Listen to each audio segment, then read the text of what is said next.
인간의 마음속 깊은 곳에는 누구도 말하지 않는 무게가 있습니다. 그것은 죄책감이라는 이름으로, 때로는 두려움이라는 그림자로 우리 영혼 깊숙한 곳에 자리하고 있습니다. 우리는 왜 죄를 느끼는 걸까요? 아침에 눈을 뜰 때, 누군가의 얼굴을 마주할 때, 혼자 고요한 밤을 보낼 때, 우리는 문득 떠오르는 어떤 순간들 때문에 마음이 무거워집니다. 작은 거짓말 하나, 마음속에 품었던 미움, 채워지지 않는 탐욕, 상처 준 말 한마디. 이런 것들이 우리 안에 쌓여갑니다. 보이지 않지만 무겁습니다. 말하지 않아도 아픕니다. 우리는 모두 알고 있습니다. 완벽하지 않다는 것을, 실수하고 넘어지고, 때로는 의도적으로 잘못을 저지른다는 것을. 그리고 그 순간마다 우리는 스스로에게 묻습니다. 이 죄가 사라질 수 있을까? 이 무게를 내려놓을 수 있을까? 용서받을 수 있을까? 혹은 이미 너무 멀리 와버린 건 아닐까? 이 질문은 인류 역사만큼이나 오래되었습니다. 그리고 그 답을 찾아가는 여정은 우리를 성경 속 가장 근원적인 이야기로 이끕니다. 태초에 하나님은 세상을 창조하셨습니다. 그리고 그 안에 인간을 두셨습니다. 아담과 하와. 그들은 에덴 동산에서 하나님과 함께 걸었습니다. 그곳에는 죄가 없었습니다. 두려움도 부끄러움도 단절도 없었습니다. 그저 완전한 관계가 있었을 뿐입니다. 하나님과 인간 사이의 온전한 교제. 그것이 본래 인간이 누려야 할 모습이었습니다.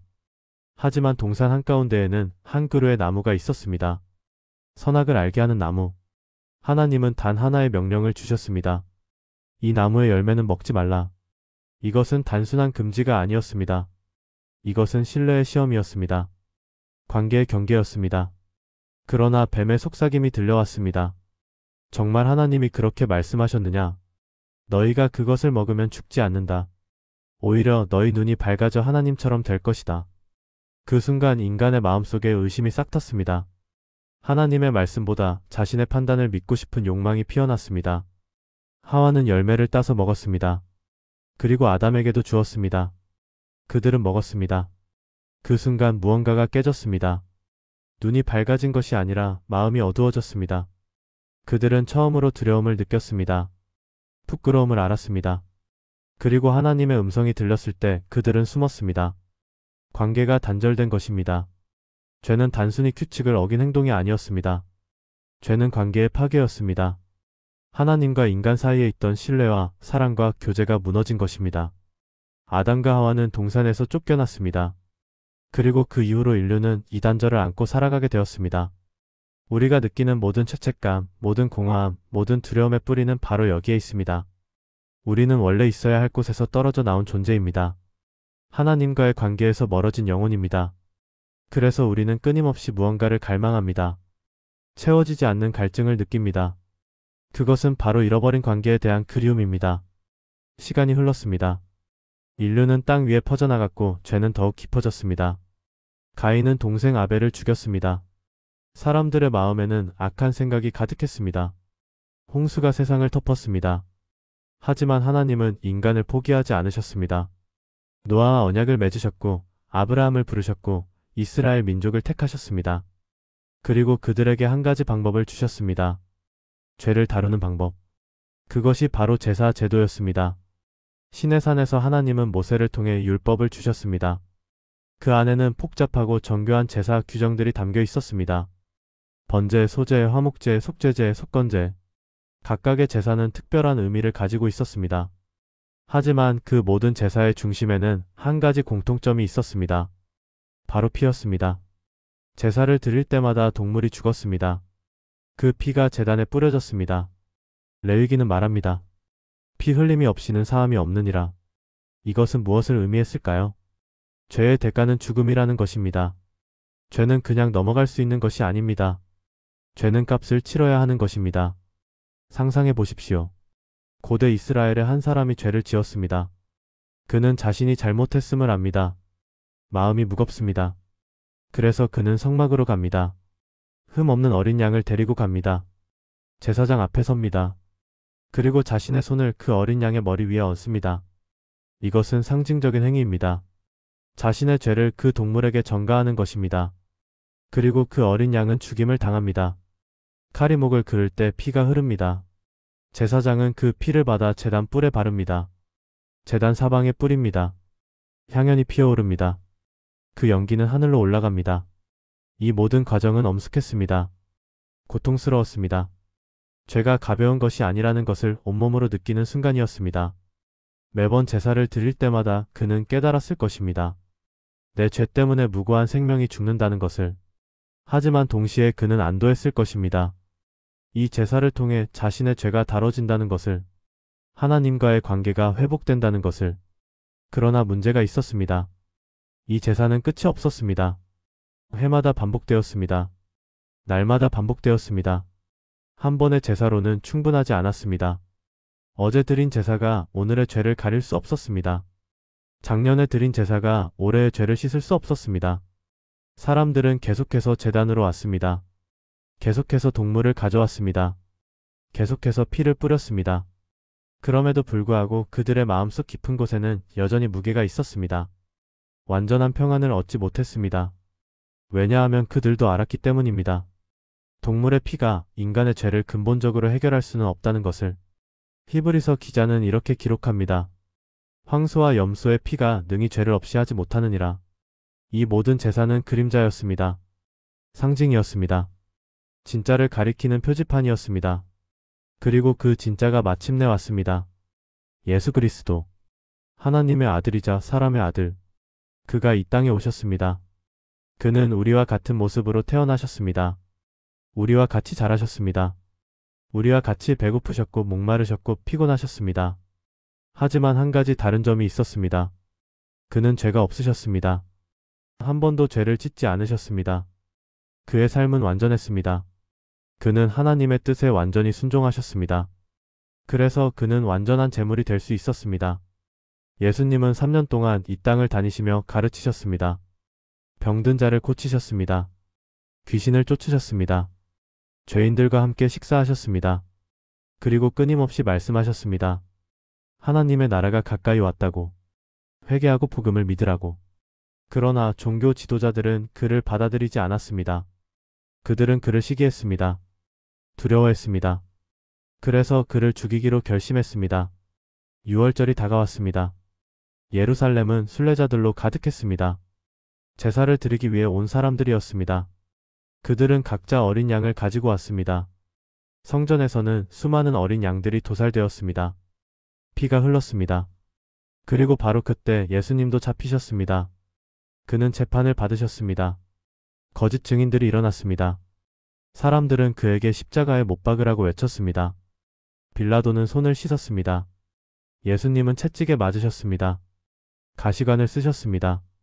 무거운 십자가를 지고 골고다 언덕을 오르셨습니다. 그리고 그곳에서 그는 십자가에 못 박히셨습니다. 손과 발에 대못이 박혔습니다. 십자가가 세워졌습니다. 예수님은 그곳에서 6시간 동안 고통당하셨습니다. 사람들은 그를 조롱했습니다. 내가 하나님의 아들이거든 십자가에서 내려와 보라고. 그러나 그는 내려오지 않으셨습니다. 왜냐하면 그는 아셨기 때문입니다. 이것이 바로 그가 오신 이유라는 것을. 온 인류의 죄를 짊어지기 위해서라는 것을. 그 순간 놀라운 일이 일어났습니다. 온 땅이 어두워졌습니다. 정오부터 오후 3시까지 해가 빛을 잃었습니다. 그리고 예수님은 큰 소리로 부르짖으셨습니다. 나의 하나님, 어찌하여 나를 버리셨나이까? 이것은 단순한 고통의 외침이 아니었습니다. 이것은 신학적인 현실이었습니다. 그 순간 예수님은 우리의 죄를 대신 짊어지고 계셨습니다. 우리가 받아야 할 형벌을 받고 계셨습니다. 우리가 경험해야 할 하나님과의 단절을 경험하고 계셨습니다. 죄가 없으신 분이 죄인이 되셨습니다. 우리를 대신해서. 그리고 마침내 예수님은 말씀하셨습니다. 다 이루었다. 그리고 머리를 숙이시고 영원히 떠나셨습니다. 그 순간 성전 휘장이 위에서 아래로 찢어졌습니다. 이것은 상징적인 사건이었습니다. 하나님과 인간 사이를 가로막던 장벽이 제거된 것입니다. 지성소로 가는 길이 열린 것입니다. 땅이 진동했습니다. 바위가 터졌습니다. 무덤들이 열렸습니다. 로마 백부장은 고백했습니다. 이 사람은 진실로 하나님의 아들이었도다. 예수님의 시신은 무덤에 안치되었습니다. 그러나 사흘 후 그는 다시 살아나셨습니다. 죽음이 그를 붙잡아둘 수 없었습니다. 왜냐하면 그는 죄가 없으셨기 때문입니다. 죽음은 죄의 삭기입니다. 그러나 그에게는 죄가 없었습니다. 그러므로 죽음은 그를 계속 붙잡고 있을 권리가 없었습니다. 그는 부활하셨습니다. 그리고 제자들에게 나타나셨습니다. 40일 동안 그들과 함께 계셨습니다. 하나님 나라에 대해 말씀하셨습니다. 그리고 승천하셨습니다. 하늘로 올라가셨습니다. 하나님 우편에 앉으셨습니다. 이것이 무엇을 의미합니까? 구약의 모든 제사가 가리키던 실체가 바로 이것이었습니다. 수천 년 동안 드려진 모든 동물 제사는 이 한 번의 제사를 예표하고 있었던 것입니다. 예수님은 완전한 제물이셨습니다. 흠 없는 어린 양이셨습니다. 하나님의 어린 양이셨습니다. 그의 피는 동물의 피와 달랐습니다. 그의 피는 능력이 있었습니다. 진정으로 죄를 씻는 능력이, 한 번 드려진 제사로 영원히 온전하게 하는 능력이. 히브리서는 이렇게 기록합니다. 그리스도께서는 장래 좋은 일에 대제사장으로 오사 손으로 짓지 아니한 것, 곧 이 창조에 속하지 아니한 더 크고 온전한 장막으로 말미암아 염소와 송아지에 피로 하지 아니하고 오직 자기의 피로 영원한 속죄를 이루사 단번에 성소에 들어가셨느니라. 단번에? 이 단어가 중요합니다. 예수님의 제사는 반복될 필요가 없습니다. 한 번으로 충분합니다. 한 번으로 완전합니다. 한 번으로 모든 시대의 모든 죄를 다루기에 족합니다. 죄사함이란 무엇입니까? 단순히 죄를 덮는 것이 아닙니다. 단순히 눈 감아주는 것이 아닙니다. 죄사함은 죄가 완전히 처리되는 것입니다. 그 대가가 완전히 치러지는 것입니다. 예수님이 십자가에서 우리의 죄값을 완전히 치르셨기 때문에 이제 우리의 죄는 완전히 사함받을 수 있습니다. 하나님은 우리의 죄를 기억하지 않으신다고 약속하셨습니다. 동이서에서 먼 것 같이 우리의 죄가를 우리에게서 멀리 옮기셨다고 말씀하셨습니다. 하지만 죄사함은 단순히 법적인 선언이 아닙니다. 죄사함은 관계의 회복입니다. 기억하십니까? 에덴 동산에서 깨진 것은 규칙이 아니라 관계였습니다. 아담과 하와는 하나님으로부터 숨었습니다. 관계가 단절되었습니다. 그리고 그 이후로 모든 인류는 하나님과 멀어진 상태로 살아왔습니다. 하지만 예수 그리스도를 통해 그 관계가 회복됩니다. 우리는 다시 하나님께 나아갈 수 있습니다. 더 이상 숨을 필요가 없습니다. 더 이상 두려워할 필요가 없습니다. 우리는 담대히 은혜의 보좌 앞으로 나아갈 수 있습니다. 바울은 이렇게 말합니다. 그러므로 이제 그리스도 예수 안에 있는 자에게는 결코 정죄함이 없나니, 정죄함이 없다는 것입니다. 더 이상 우리를 고소하는 소리가 없습니다. 더 이상 우리를 정죄하는 목소리가 없습니다. 우리의 죄가 완전히 용서받았기 때문입니다. 이것이 복음입니다. 이것이 좋은 소식입니다. 예수님이 승천하신 후 제자들은 무엇을 했습니까? 그들은 이 놀라운 소식을 전하기 시작했습니다. 오순절에 성령이 임하셨습니다. 베드로는 일어나 설교했습니다. 수천 명의 사람들이 그의 말을 들었습니다. 그들의 마음이 찔렸습니다. 그들이 물었습니다. 우리가 어찌할꼬? 베드로는 대답했습니다. 회개하라. 너희가 죄사함을 받으리니. 그리고 그날 3,000명이 세례를 받았습니다. 회개. 이 단어는 단순히 미안하다고 말하는 것이 아닙니다. 회개는 방향을 바꾸는 것입니다. 마음을 바꾸는 것입니다. 죄에서 돌이켜 하나님께로 향하는 것입니다. 회개는 고통스러운 과정입니다. 왜냐하면 그것은 자신의 잘못을 인정하는 것이기 때문입니다. 자신이 틀렸다고 인정하는 것이기 때문입니다. 자신의 힘으로는 구원받을 수 없다고 고백하는 것이기 때문입니다. 하지만 동시에 회개는 해방의 시작입니다. 왜냐하면 회개할 때 우리는 더 이상 죄를 감추려 하지 않기 때문입니다. 더 이상 변명하지 않기 때문입니다. 우리는 있는 그대로 하나님 앞에 나아갑니다. 그리고 놀랍게도 하나님은 우리를 거부하지 않으십니다. 오히려 우리를 받아주십니다. 바울의 이야기를 생각해 보십시오. 그는 본래 사울이라는 이름의 바리새인이었습니다. 율법의 열심이었습니다. 그러나 그는 예수를 믿는 사람들을 핍박했습니다. 감옥에 가두었습니다. 죽이는데 찬성했습니다. 스데반이 돌에 맞아 죽을 때 사울은 그 자리에 있었습니다. 그는 옷을 지키고 있었습니다. 그는 자신이 옳은 일을 하고 있다고 믿었습니다. 하나님을 위해 봉사하고 있다고 생각했습니다. 그러던 어느 날 다메섹으로 가는 길에서 그에게 빛이 비쳤습니다. 하늘에서 온 빛이었습니다. 그는 땅에 엎드러졌습니다. 그리고 음성을 들었습니다. 사울아 사울아 내가 어찌하여 나를 핍박하느냐? 사울은 물었습니다. 주여 누구시니까? 대답이 들려왔습니다. 나는 내가 핍박하는 예수라. 그 순간 사울의 세계가 무너졌습니다. 자신이 섬기고 있다고 믿었던 하나님이 자신이 핍박하던 예수님이었다는 것을 깨달았습니다. 자신이 얼마나 큰 죄를 지었는지 깨달았습니다. 사울은 사흘 동안 보지 못했습니다. 먹지도 마시지도 않았습니다. 그는 회개했습니다. 그리고 아나니아라는 제자가 와서 그에게 안수했습니다. 그의 눈이 떠졌습니다. 그는 세례를 받았습니다. 그리고 그의 이름은 바울이 되었습니다. 과거의 사울은 죽었습니다. 새로운 바울이 태어났습니다. 그는 이제 예수님을 전하는 자가 되었습니다. 한때 그리스도인들을 핍박하던 자가 이제는 그리스도를 위해 핍박받는 자가 되었습니다. 바울은 나중에 이렇게 고백했습니다. 죄인 중에 내가 괴순이라. 그는 자신이 지은 죄의 무게를 잊지 않았습니다. 그러나 동시에 그는 확신했습니다. 그리스도 예수께서 죄인을 구원하시려고 세상에 임하셨다는 것을, 그리고 바로 자신 같은 죄인이 구원받았다는 것을. 이것이 그에게 엄청난 기쁨이었습니다. 이것이 그를 움직이는 원동력이었습니다. 그래서 그는 평생을 복음을 전하는 데 헌신했습니다. 매 맞고 감옥에 갇히고 난파당하고 굶주렸지만 그는 멈추지 않았습니다. 왜냐하면 그는 알았기 때문입니다. 이 복음이 얼마나 놀라운 것인지, 이 용서가 얼마나 귀한 것인지. 베드로의 이야기도 마찬가지입니다.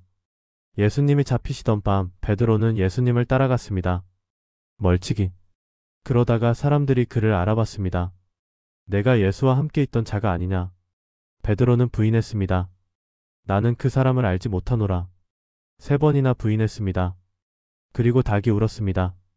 예수님이 돌아보셨습니다. 베드로는 예수님의 눈을 마주쳤습니다. 그 눈에는 책망이 아니라 슬픔이 담겨 있었습니다. 베드로는 밖으로 나가서 심히 통곡했습니다. 그는 자신이 얼마나 나약한지 깨달았습니다. 자신이 얼마나 겁쟁이인지 알았습니다. 그는 주님을 사랑한다고 고백했던 사람이었습니다. 주님과 함께 죽을 수도 있다고 큰소리쳤던 사람이었습니다. 그러나 막상 위험이 닥치자 그는 무너졌습니다. 부인했습니다. 도망쳤습니다. 그의 죄책감은 엄청났을 것입니다. 어떻게 주님을 다시 볼 수 있을까? 어떻게 용서받을 수 있을까? 그러나 부활하신 예수님은 베드로를 찾아오셨습니다. 갈릴리 바닷가에서 만나셨습니다. 그리고 3번 물으셨습니다. 내가 나를 사랑하느냐? 베드로는 3번 대답했습니다. 주님, 제가 주님을 사랑하는 줄 주께서 아십니다. 예수님은 말씀하셨습니다. 내 양을 먹이라. 이것은 회복이었습니다. 베드로가 3번 부인했듯이 예수님은 3번 그를 회복시키셨습니다. 그의 실패를 책망하지 않으셨습니다. 오히려 그에게 사명을 주셨습니다. 내가 나를 사랑한다면 내 양을 돌보라고. 베드로는 변화되었습니다. 한때 겁먹고 도망쳤던 그가 이제는 담대히 복음을 전하는 자가 되었습니다. 오순절에 그는 일어나 설교했습니다. 수천 명 앞에서 예수님을 증거했습니다. 종교 지도자들이 그를 위협했지만 그는 물러서지 않았습니다. 그는 말했습니다. 사람보다 하나님께 순종하는 것이 마땅하니이다. 그는 나중에 순교했습니다. 십자가에 거꾸로 매달려 죽었습니다. 자신은 주님과 같은 방식으로 죽을 자격이 없다고 생각했기 때문입니다. 이것이 용서받은 사람의 삶입니다. 과거의 실패가 현재를 규정하지 않습니다. 죄가 우리를 영원히 묶어두지 않습니다. 사도행전을 읽어보십시오. 초대 교회가 어떻게 시작되었는지 보십시오. 그들은 모두 죄인들이었습니다. 실패자들이었습니다. 베드로는 예수님을 부인했던 사람이었습니다. 바울은 그리스도인들을 핍박했던 사람이었습니다. 마태는 셀이었습니다. 백성을 착취하던 사람이었습니다. 막달라 마리아는 7 귀신에게 사로잡혔던 사람이었습니다. 그러나 이들 모두가 용서받았습니다. 회복되었습니다. 그리고 하나님의 놀라운 도구가 되었습니다. 이것이 죄사함의 능력입니다. 우리의 과거를 지우는 것이 아니라 우리의 미래를 여는 것입니다. 우리가 누구였는지가 아니라 우리가 누가 될 수 있는지를 보여주는 것입니다. 죄사함은 단지 법정에서의 선언이 아닙니다. 죄사함은 삶의 변화입니다. 내면의 혁명입니다. 죄책감이 기쁨으로 바뀝니다. 두려움이 담대함으로 바뀝니다. 수치심이 자유로 바뀝니다. 그렇다면 우리는 어떻게 이 죄사함을 경험할 수 있습니까? 성경은 분명하게 말합니다. 믿음으로. 회개와 믿음으로. 예수 그리스도를 우리의 구주로 믿을 때 그의 십자가의 피가 우리의 죄를 씻습니다. 이것은 우리의 행위와 상관없습니다. 우리가 얼마나 착하게 살았는지와 상관없습니다. 우리가 얼마나 많은 선행을 했는지와 상관없습니다. 오직 예수 그리스도의 은혜로 믿음으로 말미암아 구원받습니다. 에베소서는 말합니다. 너희는 그 은혜에 의하여 믿음으로 말미암아 구원을 받았으니 이것은 너희에게서 난 것이 아니요 하나님의 선물이라. 행위에서 난 것이 아니니 이는 누구든지 자랑하지 못하게 함이라. 선물입니다. 우리가 받을 자격이 있어서가 아닙니다. 하나님이 주시기 원하셔서입니다. 우리가 값을 치를 수 있어서가 아닙니다. 예수님이 이미 값을 치르셨기 때문입니다. 하지만 이 선물을 받으려면 우리의 손을 뻗어야 합니다. 믿어야 합니다. 받아들여야 합니다. 누군가 당신에게 선물을 주려고 합니다. 그런데 당신이 손을 뒤로 감추고 있다면 어떻게 되겠습니까? 선물을 받을 수 없습니다. 믿음이란 손을 뻗는 것입니다. 하나님의 은혜를 받아들이는 것입니다. 내가 죄인임을 인정하는 것입니다. 내 힘으로는 구원받을 수 없음을 인정하는 것입니다. 그리고 예수 그리스도를 나의 구주로 믿는 것입니다. 이 믿음은 단순한 지적 동의가 아닙니다. 머리로만 아는 것이 아닙니다. 이 믿음은 전인격적인 신뢰입니다. 내 삶을 그분께 맡기는 것입니다.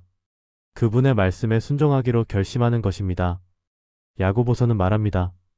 행함이 없는 믿음은 죽은 것이라. 진정한 믿음은 삶의 변화를 가져옵니다. 우리가 구원받기 위해 선행을 하는 것은 아닙니다. 그러나 구원받은 사람은 자연스럽게 선행을 하게 됩니다. 용서받은 사람은 다른 사람을 용서하게 됩니다. 사랑받은 사람은 다른 사람을 사랑하게 됩니다. 예수님은 한 비유를 말씀하셨습니다. 어떤 종이 왕에게 1만 달란트의 빚을 졌습니다. 엄청난 금액입니다. 평생 일해도 갚을 수 없는 빚입니다. 왕이 그를 불러 빚을 갚으라고 했습니다. 종은 갚을 수가 없었습니다. 왕이 명령했습니다. 그와 그의 아내와 자식들과 모든 소유를 팔아서 갚으라. 종은 엎드려 절하며 간청했습니다. 참아주소서. 다 갚겠나이다. 왕이 불쌍히 여겨 그를 놓아주고 빚을 탕감해 주었습니다. 전부 다. 그 종이 나가다가 자기에게 100데나리온 빚진 동료를 만났습니다. 작은 금액입니다. 그는 그 동료의 목을 잡고 말했습니다. 빚을 갚으라. 동료가 간청했습니다. 참아주시오. 갚겠소. 그러나 그 종은 들어주지 않고 그를 감옥에 가두었습니다. 다른 종들이 이를 왕에게 고했습니다. 왕이 그 종을 불러 말했습니다. 악한 종아, 내가 간청하기에 내가 내 빚을 전부 탕감해 주었거늘 내가 너를 불쌍히 여김과 같이 너도 내 동료를 불쌍히 여김이 마땅하지 아니하냐. 왕이 노하여 그를 옥에 가두었습니다. 이 비유는 무엇을 말하고 있습니까? 우리가 하나님께 진 빚은 1만 달란트와 같습니다. 우리의 죄는 엄청납니다. 갚을 수 없습니다. 그러나 하나님은 그 모든 빚을 탕감해 주셨습니다. 예수 그리스도의 십자가를 통해서. 그렇다면 우리가 다른 사람을 용서하지 못할 이유가 있습니까? 우리가 받은 용서에 비하면 다른 사람의 잘못은 100데나리온과 같습니다. 작습니다. 그런데 우리가 그것을 용서하지 못한다면 우리는 그 악한 종과 같은 것입니다. 용서받은 사람은 용서하는 사람이 됩니다. 이것은 의무가 아니라 자연스러운 결과입니다. 하나님의 사랑을 경험한 사람은 다른 사람을 사랑하게 됩니다. 하나님의 자비를 받은 사람은 다른 사람에게 자비를 베풀게 됩니다. 이것이 용서받은 자의 삶입니다. 이것이 죄사함을 경험한 사람의 특징입니다. 요한일서는 말합니다. 사랑하는 자들아 하나님이 이같이 우리를 사랑하셨은즉 우리도 서로 사랑하는 것이 마땅하도다. 우리가 사랑하는 이유는 하나님이 먼저 우리를 사랑하셨기 때문입니다. 우리가 용서하는 이유는 하나님이 먼저 우리를 용서하셨기 때문입니다. 이것은 억지가 아닙니다. 이것은 감사의 응답입니다. 넘치는 사랑의 표현입니다. 그렇다면 죄사함 이후의 삶은 어떤 모습입니까? 완벽한 삶입니까? 더 이상 죄를 짓지 않는 삶입니까? 아닙니다. 우리는 여전히 연약합니다. 여전히 실수합니다. 여전히 넘어집니다. 그러나 차이가 있습니다. 우리는 이제 혼자가 아닙니다. 성령님이 우리 안에 계십니다. 우리를 인도하십니다. 우리를 변화시키십니다. 우리는 더 이상 죄의 종이 아닙니다. 우리는 하나님의 자녀입니다. 그래서 우리가 넘어질 때 우리는 다시 일어설 수 있습니다. 회개하고 용서받고 계속 나아갈 수 있습니다. 요한일서는 또 말합니다. 만일 우리가 죄가 없다고 말하면 스스로 속이고 진리가 우리 속에 있지 아니할 것이요. 만일 우리가 우리 죄를 자백하면 그는 미쁘시고 의로우사 우리 죄를 사하시며 우리를 모든 불의에서 깨끗하게 하실 것이요. 우리는 여전히 죄를 고백해야 합니다. 여전히 회개해야 합니다. 그러나 이제 우리는 확신을 가지고 나아갈 수 있습니다. 하나님이 우리를 용서하실 것을 알기 때문입니다. 하나님이 신실하시기 때문입니다. 죄사함을 경험한 사람의 삶에는 자유가 있습니다.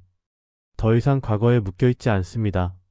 더 이상 죄책감에 짓눌려 있지 않습니다. 물론 과거의 상처는 남아있을 수 있습니다. 과거의 결과는 여전히 우리 삶에 영향을 미칠 수 있습니다. 그러나 우리는 더 이상 그것에 의해 규정되지 않습니다. 우리의 정체성은 과거가 아니라 그리스도 안에서의 새로운 피조물이라는 사실에 있습니다. 고린도후서는 말합니다. 그런즉 누구든지 그리스도 안에 있으면 새로운 피조물이라 이전 것은 지나갔으니 보라 새 것이 되었도다. 새로운 피조물입니다. 완전히 새롭게 된 것입니다. 이것은 단지 개선된 버전이 아닙니다. 이것은 근본적인 변화입니다. 옛사람은 죽고 새 사람이 태어난 것입니다. 이것이 거듭남입니다. 이것이 구원입니다. 이 새로운 삶은 책임과 함께 옵니다. 우리는 자유롭지만 방종할 자유는 없습니다. 우리는 용서받았지만 죄를 가볍게 여길 수 없습니다. 바울은 말합니다. 그런즉 우리가 무슨 말을 하리요 은혜를 더하게 하려고 죄에 거하겠느냐? 그럴 수 없느니라. 우리가 은혜로 구원받았다고 해서 마음대로 죄를 지어도 된다는 뜻이 아닙니다. 오히려 정반대입니다. 우리가 얼마나 큰 대가로 구원받았는지 알기 때문에 우리는 더욱 거룩하게 살기를 원합니다. 하나님을 기쁘시게 하기를 원합니다. 성화의 과정이 시작됩니다. 우리는 점점 더 그리스도를 닮아갑니다. 빠르지 않을 수 있습니다. 때로는 2걸음 앞으로 가다가 1걸음 뒤로 물러나는 것처럼 느껴질 수 있습니다. 그러나 성령님은 우리 안에서 일하십니다. 우리를 변화시키십니다.